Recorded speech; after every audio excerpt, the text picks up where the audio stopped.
Yeah. Well, Chad, what episode is this, Chad? Episode, yes. Episode number 104 of SlapperCast, a weekly talk show with Blaggards. February 1st, 2021. February 2nd, actually. Look at your calendars. See who's Technically, Groundhog Day. Yeah, for those of you in the future. I don't understand how you've done 104 of these things and we still can't get the day right. I know. I've done 50 of them now, at least, right? At least. I think I can. You've done over 50. Even I think. Wait. Let's count the ones he didn't, show up late, I forgot my pants, I'll be right back, remember?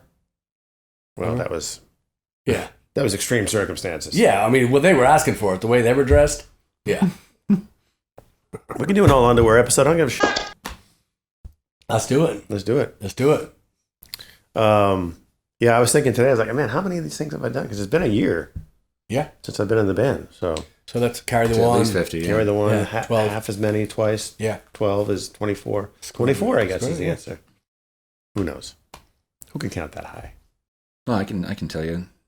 Oh, well, we have numbers. SlapperCast.com. Or not. SlapperCast.com. I like the sound of that. SlapperCast.fireside.fm, actually. .fireside.fm.com.us.gov. Speaking of gov, I finally got a hold of the fucking IRS, and they're going to send me, I think they're going to actually mail me, which is completely asinine, because they've had my direct deposit information for the last, I don't even know how many years. But they get to keep it a little longer if they mail it. Well, true. Apparently on February 5th, it's going to be mailed to me, but it's going to be mailed to my old address, so I got to get with the folks down there and say, hey, if you see something from me, don't throw it away.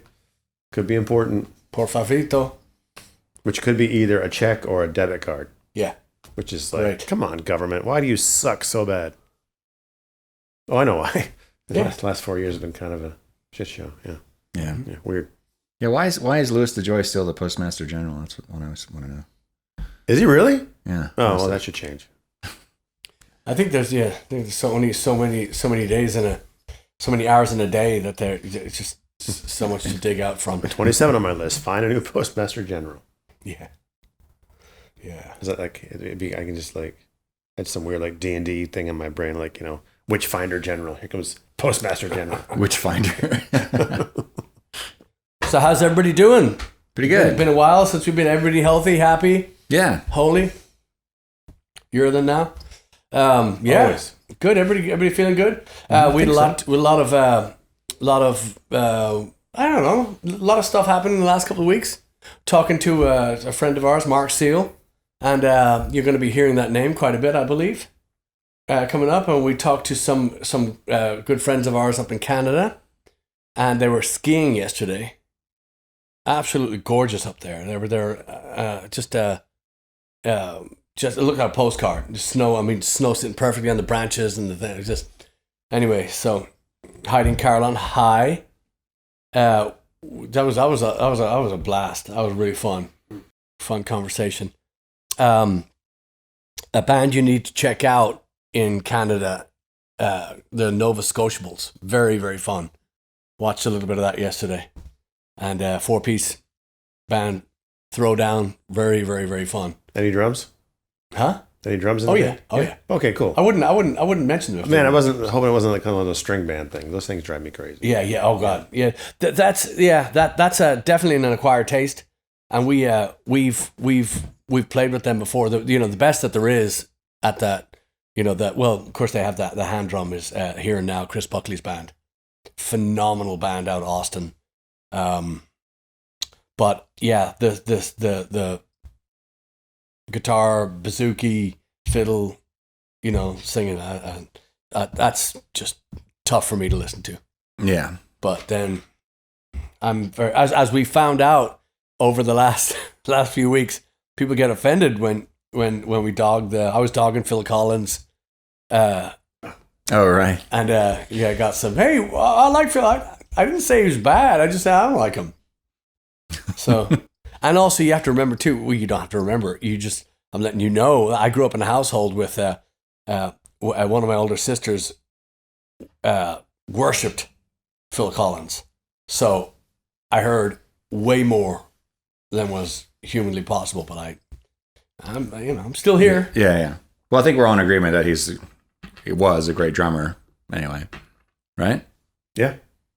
I'll take No, it. he is. No, he's awesome. Yeah. I just found a thing with him and Chester Thompson. I think it was a thing I was talking about a couple weeks ago. Him and Chester Thompson doing a double drum thing, and it's pretty ridiculous. Apparently, he sat behind the drums just a couple weeks ago. Did he? And was able to actually play something. Oh, good. Yeah. Turned 70 on Saturday. Yeah. Well, yeah. He they're didn't call again, so. They're trying to plan a Genesis tour, I guess, coming up. So Okay. yeah. So how's your posture coming? John, where'd I get that from? June Narnia from Omaha called me, goes, a show on posture? What next? Metamucil? You know, he was not happy. So, John, this one's all about contraception. You're going to love it. So, take it away, Chad. Right, yes. No, how's the Forgot my posture notes. coming? You still working on the... You got to think. It's like every time I sit down, I got to think about it.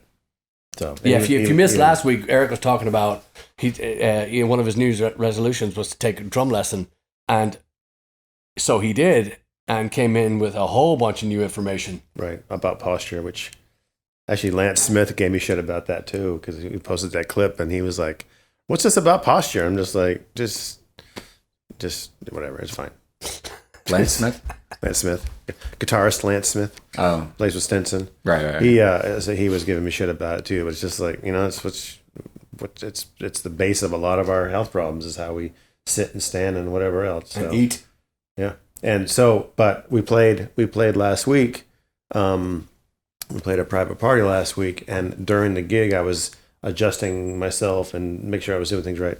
I found myself leaning forward, leaning back, and then I got home, and the next day, like my left hip, which is my kick drum leg, was actually, I could actually feel like I actually used it. You know, it's like that sore feeling of like lifting weights or whatever, and I felt like, oh, finally.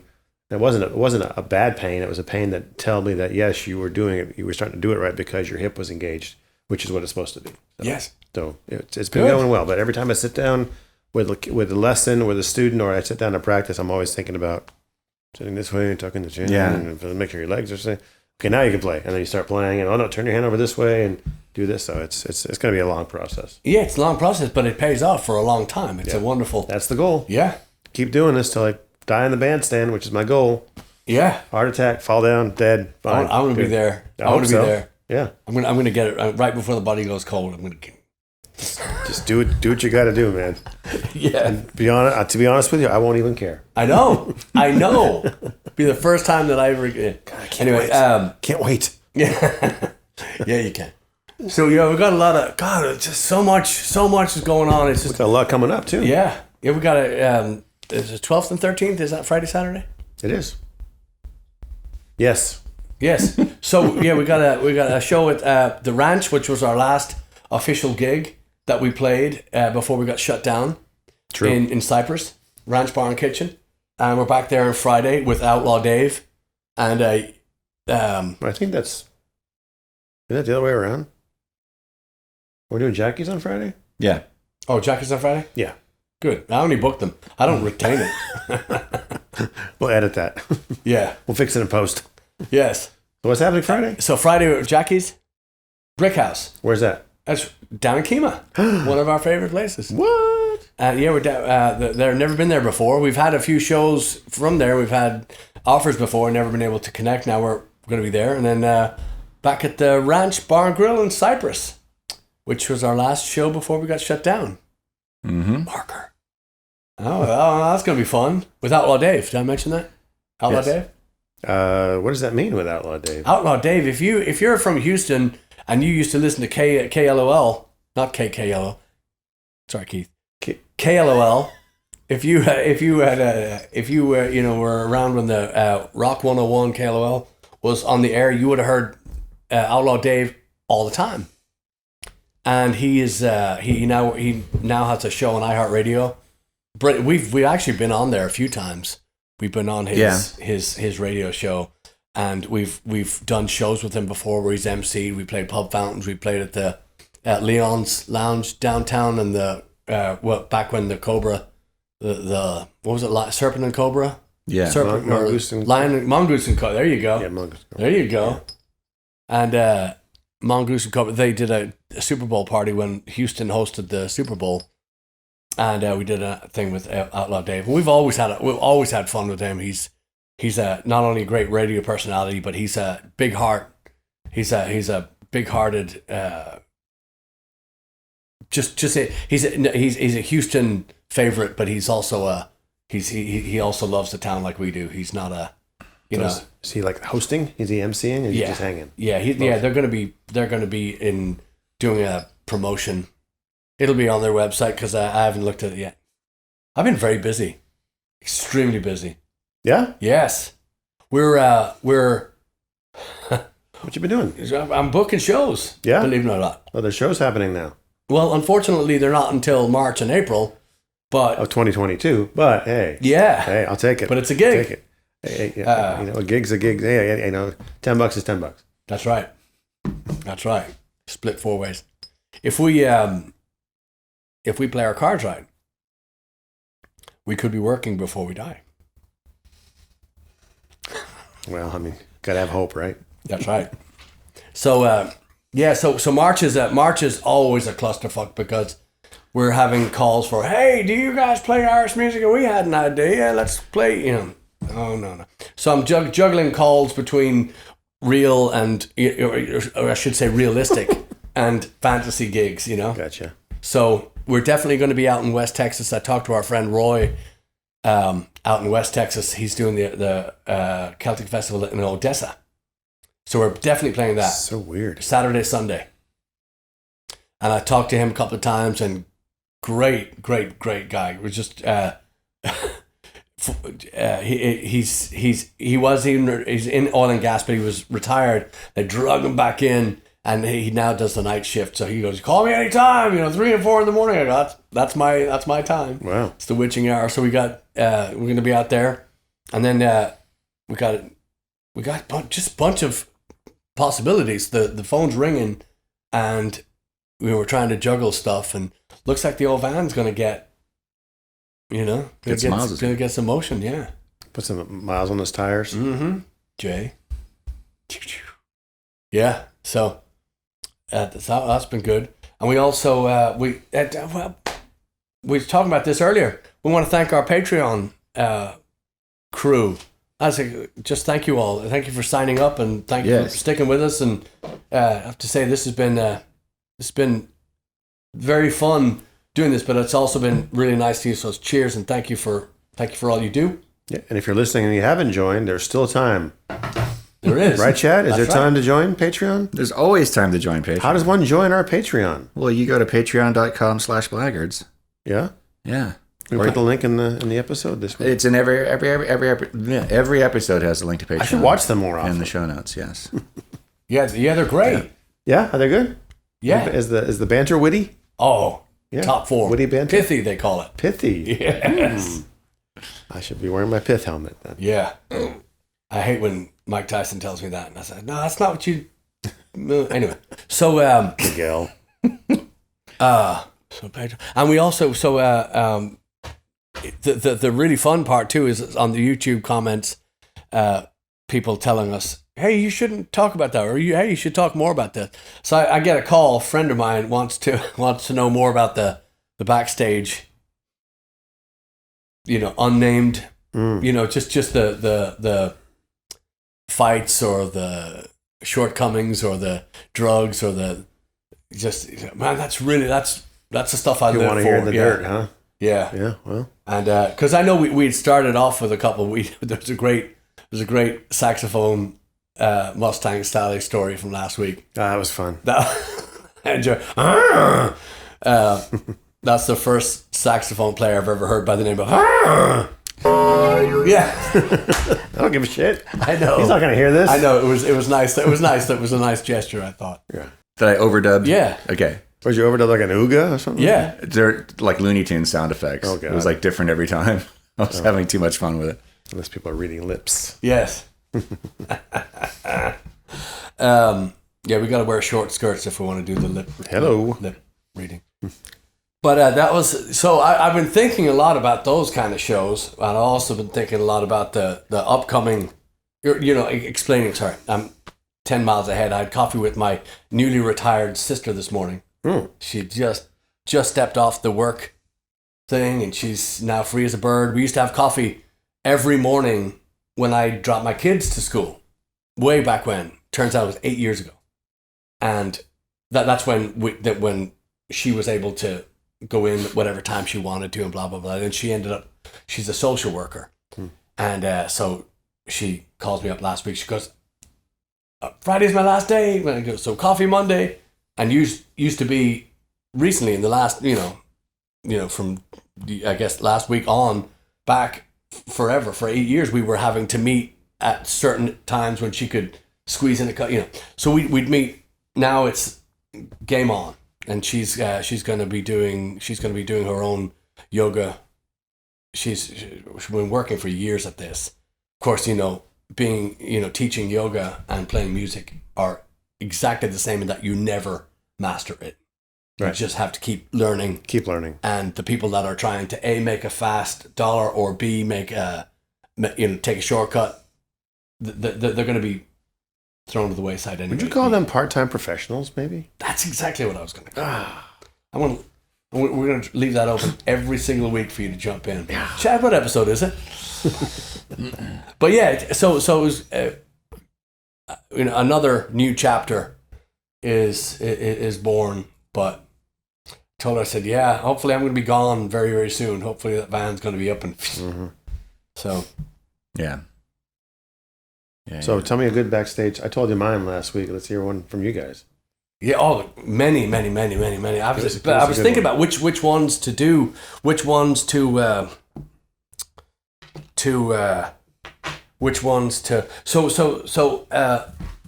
We play in a band called Blaggards. We're based here in sunny Houston, Texas. We're 16 years old as of July. We are all nymphomaniacs at different times, which is very, very, very helpful. We like cheese, but don't indulge, and long walks on the beach.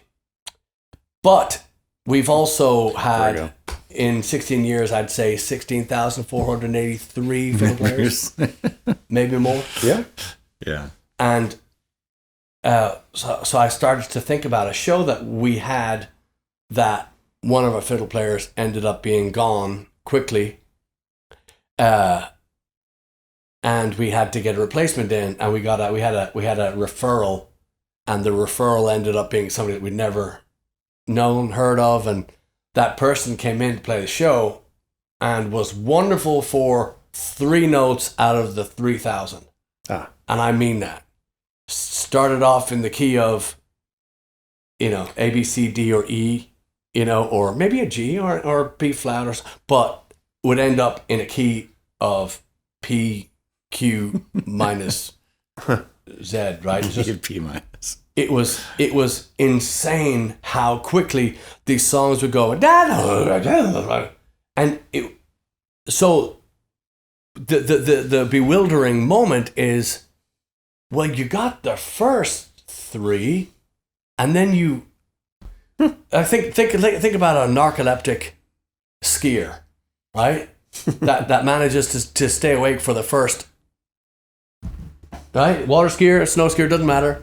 But then, that's what it was. And our songs are a big drop.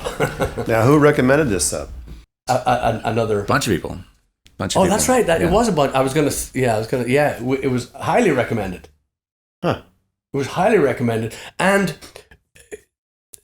so here's everybody watching and listening, and everybody knows that when you go to see a band, whether you know them or not, you can tell if they're good right away because their drummer's good, right?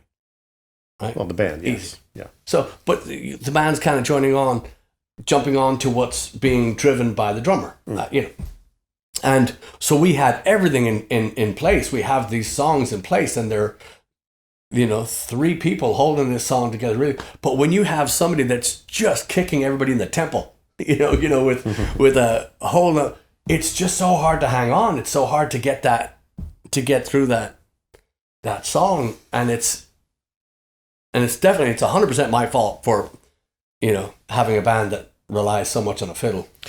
Did this person have a chance to learn the music beforehand? Yeah. Yes. Oh, did they take that opportunity to learn the music? No. No. That kills me. That's what kills me the most. Is like just not doing your homework. That's just rude. But it's rude. But it seems to be the musicians in the musician's handbook. If you go to page 40, on a 30-page manual, on page, you look at the thing and it says, "Oh, by the way, you don't have to learn to say." It says it there in black and white. How do these people fucking work? How do they get? I don't get it. This person also, too, though, to make matters even more complicated, had never played amplified before. Remember that? Yeah. Oh, yeah. Yeah. So they're like, no, we'll get it. It'll be fine. And they were completely out of their depth, in addition to not knowing the material. So it was total mess. Yeah, and in our performance is one thing. Obviously learning the material is paramount. But then when you get there and you visually show that you are... deer in the headlights. Yeah. Yeah. You're shook. Yeah. As it were. Yeah. I don't like that. Yeah. It's not fun. Yeah. It's not fun. And it really is. If you get the music down and if you put as much as you can into it, and then when you deliver that, it really is. And you've heard musicians talk about being in the pocket, and you've heard musicians talking about being in that zone. That's exactly what it is. I wish there was a better description. I wish it held more weight. I wish it was more, I just wish there was a clearer picture for just regular people to understand how magical that moment is when you're playing together as a band, and they're just. I'll give you an example of lately is the intro to Rock and Roll Paddy. That beat is nothing says get that fuck up and dance than more than that beat. I can't think of one other song that we do that has that, because we used to try to play it different, and I didn't get across exactly what I wanted in how I wanted the song executed, and so we played it a certain way and we got away with it, and it was okay. And it was actually a requested song. I remember, especially in Austin, Terry and Keita would request that song because that was their kind of twist again dance number. And, sure.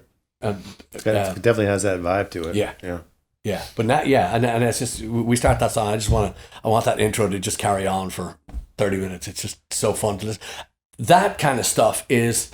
And then the new stuff that we're writing is very bouncy and very playful and very, it was born in that pandemic lockdown bullshit moment, So the stuff that I've been working on the last couple of days is just back to that kind of Streams of Whiskey, kind of just upbeat, fun. Nice. Yeah. So. Cool. So I'm just like I said, just cannot wait to get back in the van and hit them. So we also talked last week about having Outlaw Dave on. We talked about some guests. Our friend Nicole Graham coming in, and finishing up with our friend Mark Kavanagh and bringing in Flint. Yeah. About the John Nania, he's not related to June Narnia, in Austin, sent a wonderful link to Mark Kavanagh. About trees and that the stuff that they're doing, the Catch My Carbon is doing. So really, it's nice that this stuff snowballs and picks up steam and illuminates and educates and invigorates. So we have some really good guests coming on, and I talked to Michael Coakley from Weston, Missouri. Oh, good. He owns O'Malley's. He and Corey Weinfurt own O'Malley's. Where we play in Weston every year, and he's going to come on and talk to us, and that's a you can't miss that one. That's gonna be really fun. Michael's easily one of our favorites. So, and Pete, we got to get Dazzling Pete Gray. Yeah. So I'm just saying that because this week is going to be hectic. We've got a lot going on. You're good. Hey, let's go. Where's that bad girl? Bobby Dog. Where's that bad girl? Where's that bad girl? We got a guest appearance. You want to go outside? Who? Doog. Hey, buddy. Careful.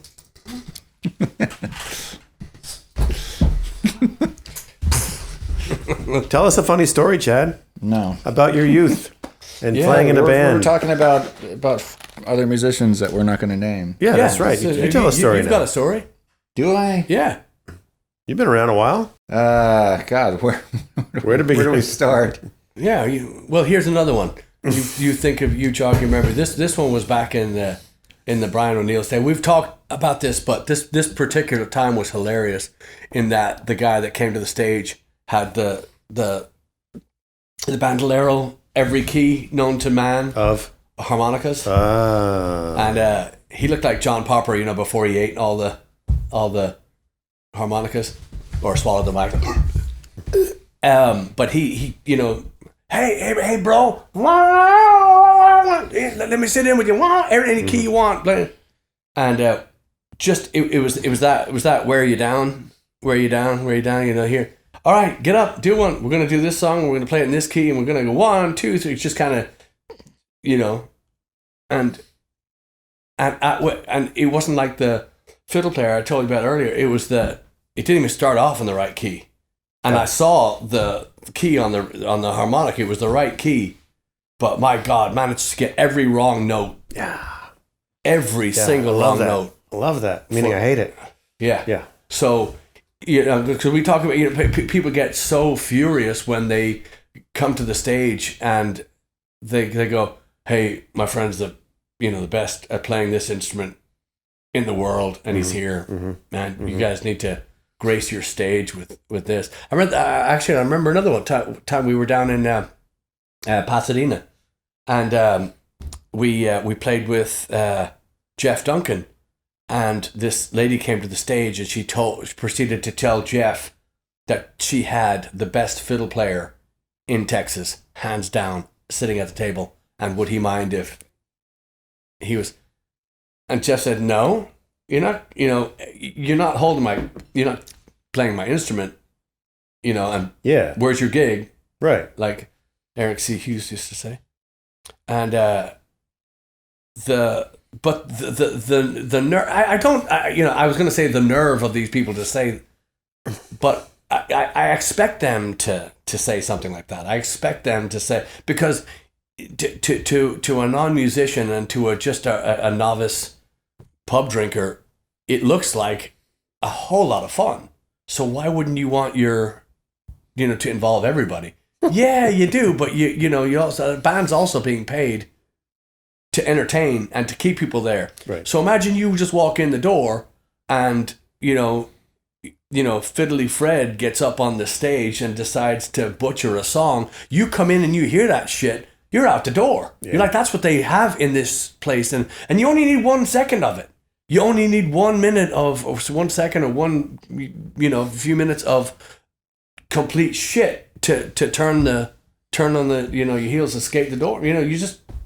Nobody needs that. Yeah. Nobody wants to hear that. So we learned many years ago that you don't let anybody anybody on the stage. We've had friends sit in before, and we've also been quite delighted. Actually, Jeff Duncan himself had emailed us back in the day and asked if he could sit in, and he came in. He was a shock, and our friend Mark Kenneth came in with an accordion. This is back on my first band on the Dole, and he came in and just brought his accordion in, or asked if he could bring his accordion the next week, and he came in and he walked in with his accordion on his.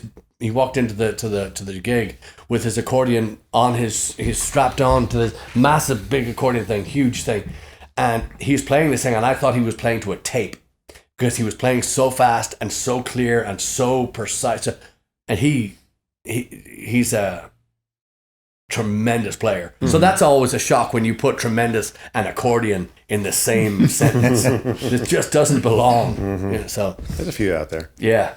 So have you thought of any, Chad?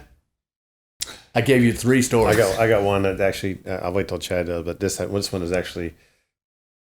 Anyway, go ahead.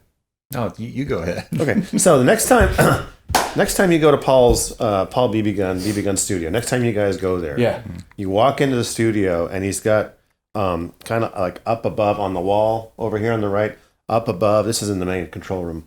He's got a bunch of CDs up there. And Yes. they're all CDs that have I been know. recorded Yeah. there. Look at the very last one, the one that's on the furthest on the right. It's some guy dressed like in a cowboy outfit Yeah. in front of Green Hall or some fucking thing. Okay? And so it's that guy's record. Okay? I don't know. I can't remember what his name is. So, Peter Green. no. So, flashback to my Derailers days a year or so ago. And we're at the Broken Spoke, and I think it's a Thursday. We play there every Thursday. And we're playing along, doing our shtick, and just there's one of those things where we start at 9 and we play straight till 11:30. Yeah. Or wait, no, 9. What time is it? 9. I forget what time we start. Anyway, we just play until we just stop and we stop. We don't take a break. And then this guy comes in dressed in the full, like that jacket I have, Yeah. like a full suit with a pearl snap and like a bolo tie, cowboy hat, and he comes just walking right at the middle of the dance floor. Through all the dancers with a CD in his hand. The song ends, and he walks right up on stage, which I hate. I hate that. Yes. And hands Brian a CD and says, "Hey, I'm so and so. I'm a singer. Can I sing with you guys?" And Brian's like, "Well, we're gonna play a few more songs here, and we're just kind of gonna do our thing. But thank you for giving us this CD or whatever. Like we have a way to play it. Whatever." And so he kind of goes away, and we play a few more songs, and he comes up again. He's like, "Guys, can I sing a song? I could sing like some random country song that's a standard, Hello Walls or something like that." Yeah, it's a great song, and we're like, no, it's cool. We're gonna keep doing our thing. And then the third time's a charm. He sends his mom up. His mom is with him, and she comes up and she's on the side of the stage, and I think we're playing or we're in between songs, and Brian's telling some story about something on the microphone, and she's like, "You should really get my son up to play. He's really good." She's like, "I can't understand why you guys won't let him up." Really? And I don't know what I said, but I can guess. I don't remember what I said. I think I said the whole gig thing, and I think I even swore at her. I think I even said, "If your son's so fucking good, why isn't he playing tonight?" And then Brian turned around and counted out the next song, and we were off, and she just kind of ambled away. But I was just like, if you ask once and they say no, you go should sit down. Yeah, go sit down. Yeah, go sit down. I understand. So you're in a foreign country, and not that she was. I'm just, but Austin's a foreign country. Yes, it is. Yeah. So next time you go to the studio, look up and grab that CD. That's the guy. That's the fucking guy that came up. We'll do. I can't remember if I knew his name. I would tell you exactly what his name is. We'll do a show on him next week. We'll review the CD. But I mean, like it was a Thursday night in Austin, Texas. I can't remember when it was in the year, but man, fully dressed the nines. And I don't know if he'd already been up to the Little Longhorn up on North Austin to go that country bar and decided to hit the Broken Spoke or whatever. I don't know if he paid the cover. Who knows? Hopefully he did. Hopefully we got his money out of him. Yeah. But I was just like, and that's the thing we talked about, I think, last week too, or we've talked about before. If it's obviously Blaggards is kind of a special case because the songs are challenging and they take left turns and right turns and every kind of turn. And obviously a band like the Derailers can play, about every single, country standard from 1950 to 1977 I love that band. or so, they or 80 maybe. They know all those songs. But they're the kind of band that would be like, "Oh, hey, so-and-so is here. Let's get him up." Yeah. Or let's get her up, sing a song. Yeah. Not like random stranger walking up, "Hey, I'm saved my CD." Cool. No. Yeah. Oh, I'm trying. But the fact that he sent his mom up, I was just like, no mercy. I take my mother with me to gigs, but only for security and to load the gear. Because then I don't feel bad about cussing her out either, because it's just like, if he doesn't get it, that's right. Yeah. Here's the line on the sand. Yeah. Say the F word to somebody's mom. Yeah. And that'll get the message across. Yeah.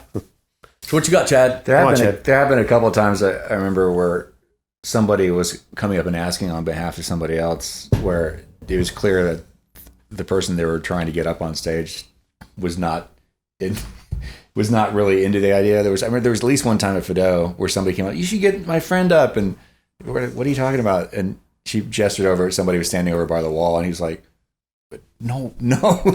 You know, people think they're doing somebody a favor in those moments. But Yeah. I just wonder if they ever go to Best Buy and go, hey, this guy fixes computers. Do you want anything done? You know, fuck off. You know, That's, yeah. Yeah, There's been more times than not where people will come in and sit in. And just, you know, if you're ever thinking about approaching a band to sit in, ask yourself, you know, do you think the club would mind if somebody gets up there and doesn't know the stuff, and you know, they're going to sound, for one song they're going to sound unrehearsed, and you know, ask yourself, you know, if the band would mind if somebody who comes up and plays guitar for a song and fucks up the song, and Tarantino's having a drink in there with some friends, and that band might have just lost the soundtrack or you know, be on a soundtrack or do a movie, you know, just if they just missed out on that thing just because Wanker McGee wanted to get up there and play his four chords that he had destroyed a Guitar Center with for 4 hours with, you know, the day before. You know, it's just nothing is, you know, nothing is at the surface what it seems. You have to, and I don't expect you to, after, you know, a bunch of shots or a bunch of White Claws and a, you know, shot of,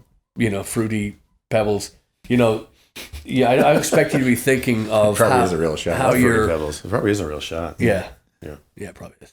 I was horrified when I used to bartend many years ago. I was horrified that they would make Sex on the Beach, and it's just because it was a fruit juice essentially with a little bit of alcohol, and they were slamming these guys are going, yeah, give me 5 shots of Sex on the Beach and a buttery nipple, and I'm just going to throw it out. It's like, you know, you can drink whiskey, right? You don't. You're allowed. You don't have to. You don't have to. We have all this booze behind me. Yeah. And that's what you chose. Yeah, that's what you chose. That's That's just totally off the subject. That's fine. Picklebacks. You know what that is, right? Yeah. But I was like, I had no Certain interest in fiddles. it. It was where we were playing at. Apologies if I told the story in the show already, but we were playing at Woody's in Galveston. Yeah. And this guy showed up. It was really proud of himself that he brought his own pickle juice to make picklebacks. And Wes, our fiddle player at the time, said, "Hey, these guys kept buying us shots." So I went over there, and it was picklebacks. I'm like, okay, fine. And I'd never had one before. I'd had plenty of whiskey, obviously. But never had a pickleback before. So did it, and all you can taste is pickle juice. Like, not even a trace of alcohol. It's fucking disgusting. I was like, oh, I get it. This is people who don't actually like the taste of whiskey. Right. Yeah. Why don't you just drink something else? It's funny you mentioned that fiddle player's name, because the first time I had a pickleback was with Wes. Yeah. Up at that place next to O'Bannon's. The place on the corner. Yeah, the Turtle. Yeah. He's like, let's go get a pickleback. I'm like, what is that? And he Well, told me. pickleback means something like, different oh. to those of us that have been to prison. And I don't want to talk about it. But yeah, You don't want to talk about it much. Yeah. Yeah. You know, yeah. After, when the book comes out, we'll talk about it. Exactly. But the bartending days were tremendous in that you learn so much about your clientele instantly by the drinks. Human nature definitely reveals itself when you're working on the other end. You know? Oh yeah, absolutely. Yeah, I had that. coffee last week with Cindy Haywood, who we have had on the show.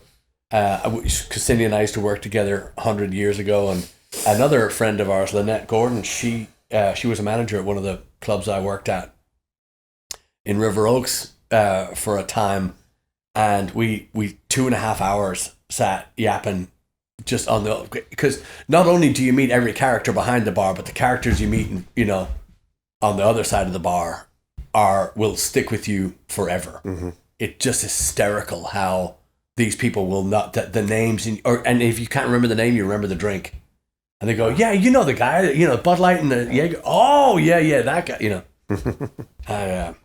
But yeah, it's just obviously really nice then to be still in touch and still in great standing with all these people. Mm-hmm. Just last week was tremendous in the catch up. You know, I made contact with a bunch of people that I hadn't talked to in a while, and just hence the booking shows and stuff like that. Just talking to these people, oh yeah, come. So I think we got a big 21 coming. We're gonna call this year 21 and up because it's a coffee with Laurie the other day too, and we're talking about a sponsorship, a possible SlapperCast partnership, and we went to a coffee shop in Richmond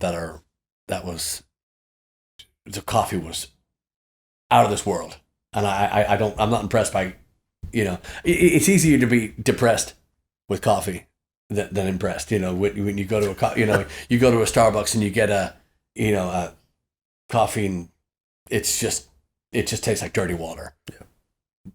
Versus you go in and the barista has drip coffee and they make a good espresso and it blows your the first taste to the last taste is spot on. So lot of stuff, lot of stuff happening, lot of wheels spinning. Oops. And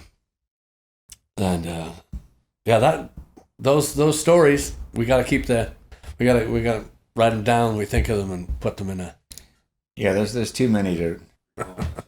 Obviously, I got that's why it one took more. you an hour. Yeah, go. Speaking of the sitting in thing. Yeah, the sitting in thing. So I used to play with this band, and we had a weekly gig, and the singer would like about 10:30 would start to scan the crowd to see if he knew anybody, and the crowd to get up and come and play, and come up and play it. Yo, so and so, come up and play a song. And so the guy would come up to play a song, and it would be like 4 songs later, the guy would reemerge from taking a break, basically. So he would get the guy up there just so he could get off the stage and. But don't be in a band. Well, go join a union and lift boxes for 20 minutes. I get it. So it's like we'd be playing and we finish, cool, thanks. And the guy would be on the microphone like, okay, thanks so much for having me up here, guys. Great to play with you. Okay, let's get and then we'd all look around and be like, do another one, and he'd do another one, and then, okay, thanks everybody, cool. And we look around again like.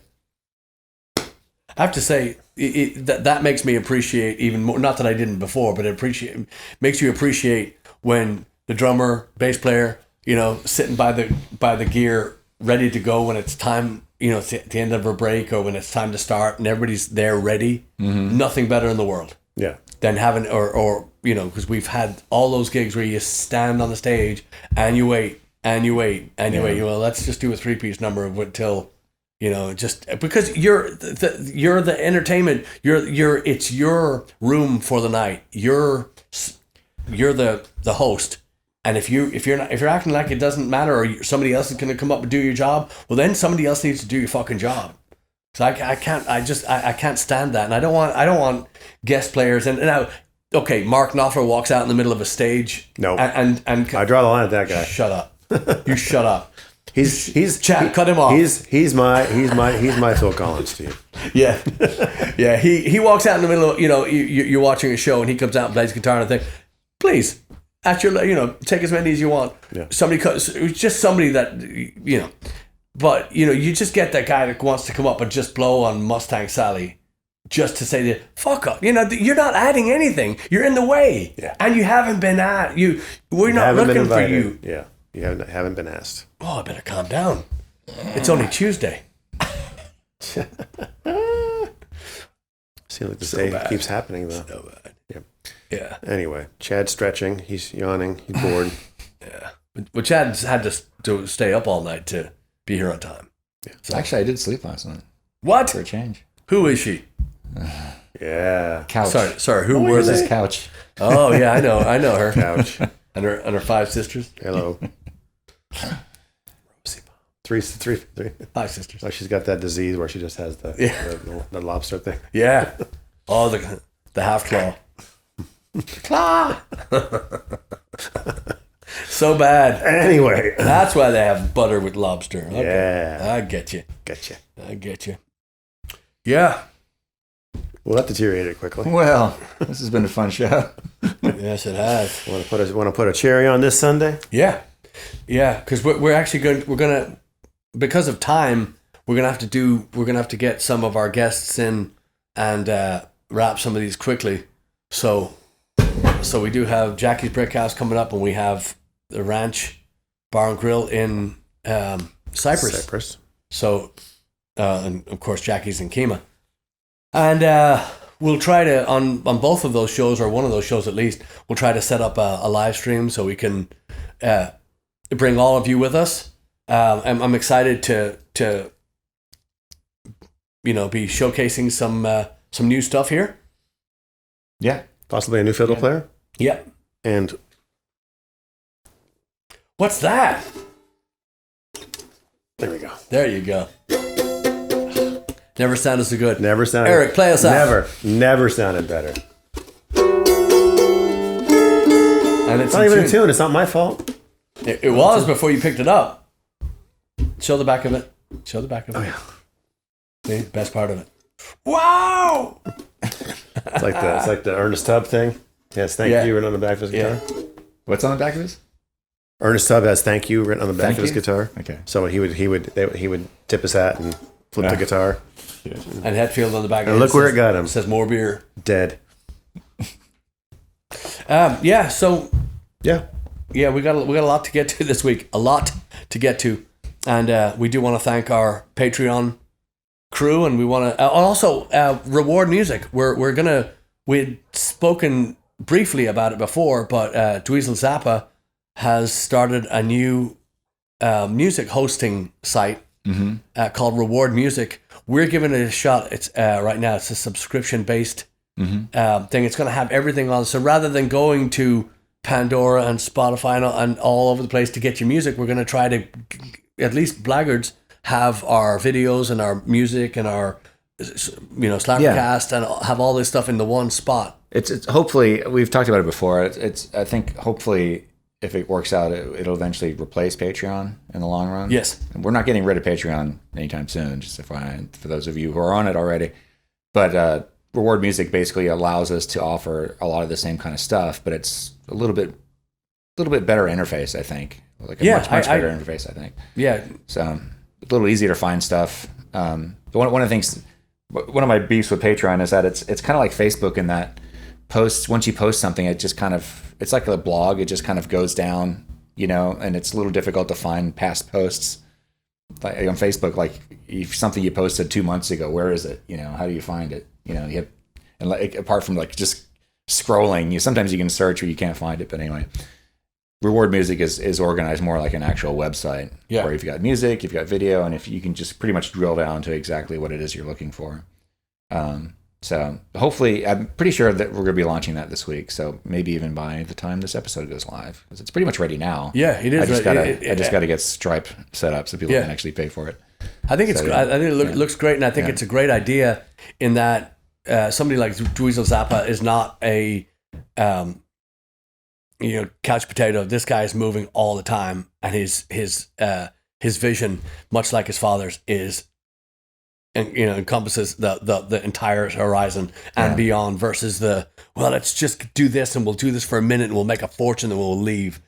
But again, like Dweezil, blazing the trail in obviously Facebook's been up and around, and Facebook's taken a hit for I really think that I always go back to it's free. People are bitching about this, and I go, look, you signed up. They didn't come to your house, and they didn't put you in this thing. You signed up. Yes, it's free.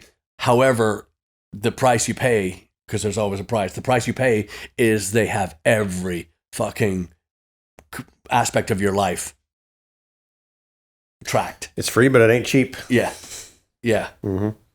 Mike Barfield used to say that all the time. Yeah. It's free, but it ain't cheap. That means everything comes with a price. That's exactly right. That's so again, somebody that's willing to go out there and put the work in, and I don't care if you invented the bagel, or if you invented the dustbuster, or the whatever it is, the French, or anything. You've gone out and you've done the work. That's admirable, and win or lose, you took a stab at it. That's why I think instead of going out to a gig and asking to sit in with somebody, form a fucking band. Go get, go make your mark. Yeah. Don't wait for other people to just go do it. Yeah. Or go to a fucking open mic. That's what they're for. Yeah. If you want to just walk out and do something. I mean, actually, that's a good way for people who have never performed. That's a good way to at least get your feet wet. Yeah. Without pissing somebody off. Yeah. Just go to an open mic and put your name on the list. Create your own scene. Yeah. But if your mother, not your mother, if everybody's mother goes to them with to the gig, Don't send her my way. Yeah. Unless she's cute. Well, yeah. If the mother obviously instilled that in him to no, it's okay. You can go to a live show and ask onto the stage. Yeah. You're in trouble. You're breeding the next serial killer. Yeah, and to end from my last comment about that would be like that just speaks to me of like inexperience or like not knowing how it's supposed to be done. Yeah, there is a code. There's a way to do that. There's a code to do that. Maybe pull somebody aside on a break or before the gig, and if they say no, you say whatever, or where are you playing next? Well, I'm playing over here. Okay, maybe we'll try to come to see you or whatever, And like I get said, some fucking shows under your belt, dude, before you start asking to sit in with somebody. I worked behind the bar forever, and I know that if the band is going to bring somebody up every single time to fill in time or to get, and it's obvious, it's unrehearsed, and it might be exciting for a minute, but it's not exciting when you're selling drinks and people are not, they're closing their tab out. Yeah. It's not so we're not snobs in that we just don't want to ruin the night and to break that. We're talking about playing in the pocket or in that zone or you're going to lose that when you bring a stranger in. So nobody in your right mind you wouldn't do it, and we're just happy that we don't need it. Yes. Exactly. So a lot of stuff to look forward to as always, and thanks for listening and thank you. Wear your mask. Thanks for being here. Yeah. Stay safe. Get vaccinated as quick as you can. Yes. Find a way. Good luck with that. Good luck with that. Yeah. Gonna list. All right. See you guys. Okay.